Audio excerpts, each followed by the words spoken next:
business questions that you were kind of grappling with that you were hoping for, this whole project to kind of shed some light on? Yeah. So just for background, I started working with JDO about a year ago. I'm a marketing advisor for Jefferson Dental.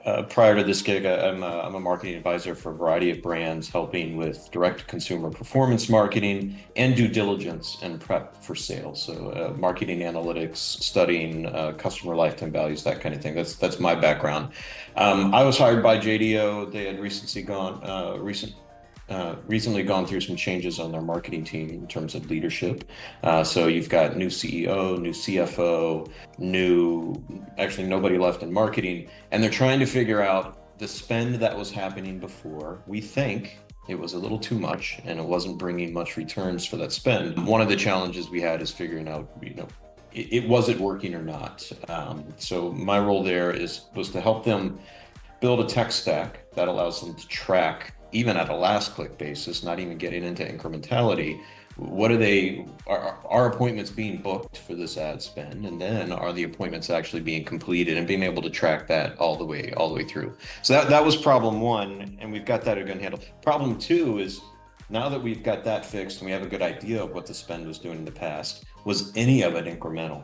And that we could not answer, and that's why I came knocking to Madan to help me get that figured out. Awesome, thank you. Yeah, it was pretty interesting for sure. Was it kind of what you expected? I mean, it sounds like you had some initial hypothesis that, we were spending all this money. It didn't really we didn't feel it in the business. It didn't look like we were getting, our value out of what we were spending. Certainly, was it? Were the results and everything? Yeah, kind of surprising to you, yep, I kind of knew it, or how did you sort of take that? Yeah, I think there's a number of results in here. There's a lot of detail in the deck that we just went through, and I'd say mix of surprise and relief, right? I think relief one, because since I've joined them, I've cut their marketing spend by 50% and said, I really don't think it's going to impact things. So thank you for validating a lot of that for me, because this was looking at a time period for 18 months before I started, right? So that was helpful. But I think, some of the surprises that came out of it, one, seeing how much impact old marketing spend was having on existing patients and those coming back, right? Just know all of the spend that we looked at was for the purpose of driving new patients, right? That was the intent. That was the build of those campaigns. And the folks that were running before, they're all smart digital marketers. They're doing things like putting in exclusion files of existing patients to make sure they don't get targeted. But I think it's just a good reminder for all of us that in the world of online marketing, especially, exclusions, all those things, they're not clean.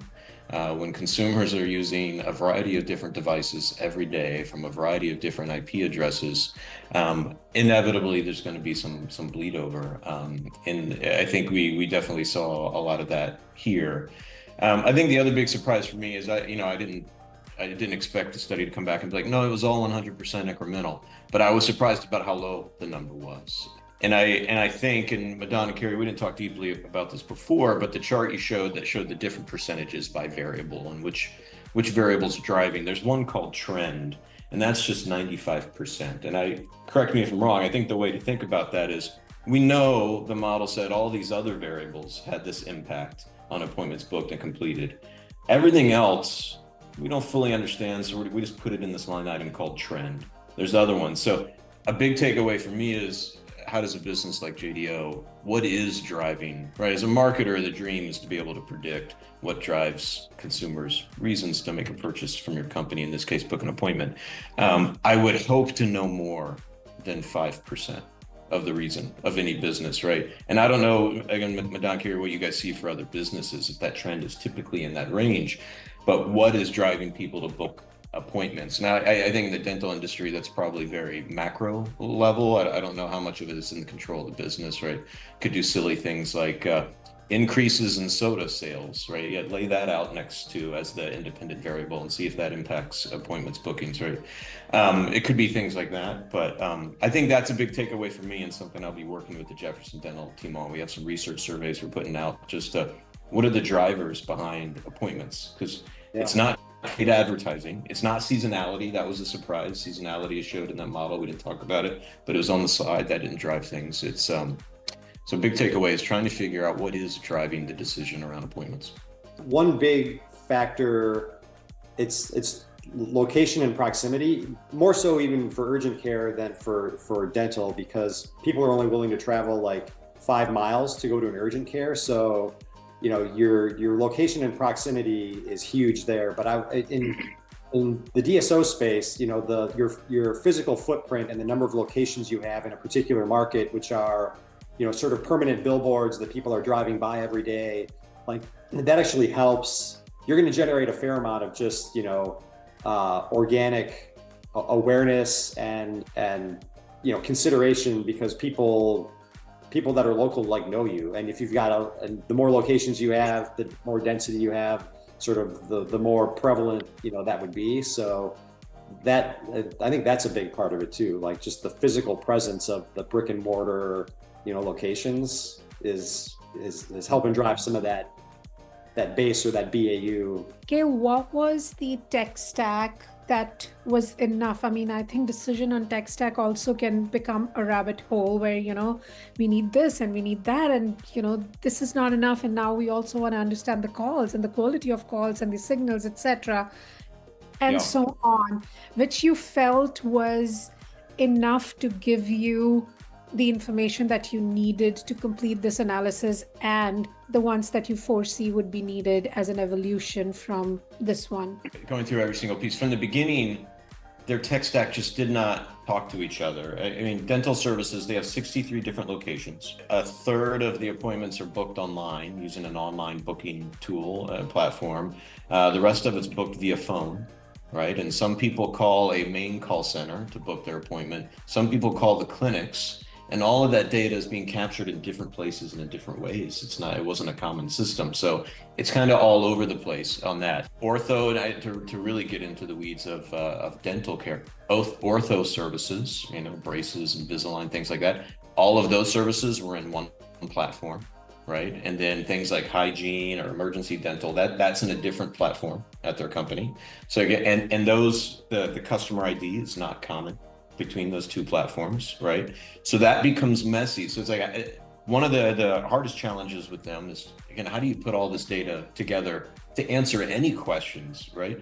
If Madonna had come to me a year ago and said, hey, let's do this exercise, I'd be like, I wouldn't even know what data to give you to do this exercise the right way. So the starting point was pretty simple. The systems just didn't talk to each other, and we couldn't figure things out. We have since cleaned a lot of that up. We have created, you know, in the background, some unique customer ID experiences using email address and phone number, so we can get some commonalities between appointment book data, appointment completed data, start to tie some of those things together. And then we have brought on a new agency that specializes in the dental space, that has APIs into all the major dental software, and then also has APIs into the Google platform, into the Meta platform. Because they've done that, they can do custom work on platforms like Mountain, and they can start to connect the dots between all these pieces. So we can say, I spend these dollars this week, over the next 3 weeks, how many appointments were booked because of those clicked, and how many appointments were completed because of those clicked.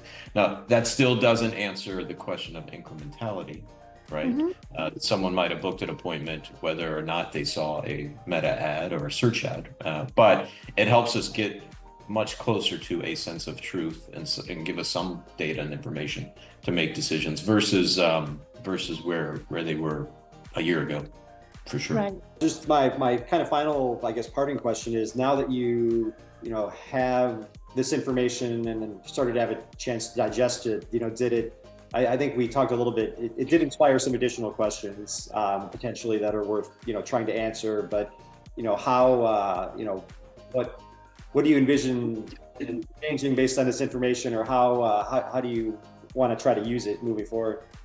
Yeah, I think near term, we've already started to share some of this with the new agency that's managing paid media, and started to shift some spend around, right? I think we saw brand search spend, which we had been picking on and cut a lot out of already. Now we're really picking on it because that doesn't seem to be as incremental. Because we want to shift that spend to some new ideas and new things that we want to test. I think we're going to get more aggressive in testing some new channels to try to find something that's going to be incremental. And then I think as a next step, we've talked about when you have 63 locations with very specific zip codes, there's a big opportunity, and you put it in your deck for some sort of geo-testing and doing some holdout testing and putting spend into certain markets to see what's going to work that way. So in the short term, that's on our list. We now have the ad platforms built in a way to where we can do that holdout testing.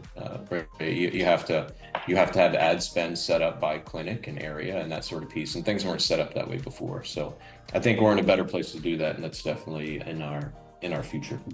If you are winning on organic search, right, you can show that. You can say, look, this percentage of the times people search for us, we're getting the #1 slot that isn't paid. And this is the clicks that we're getting for it. You can pull from that platform how many times you're being conquested by a competitor, if that's a real concern. And if that's not happening, then I think the argument's there that you're wasting money. And your executive might be right if you pulled that data and it's just like, no, actually 90% of the time we're doing a search.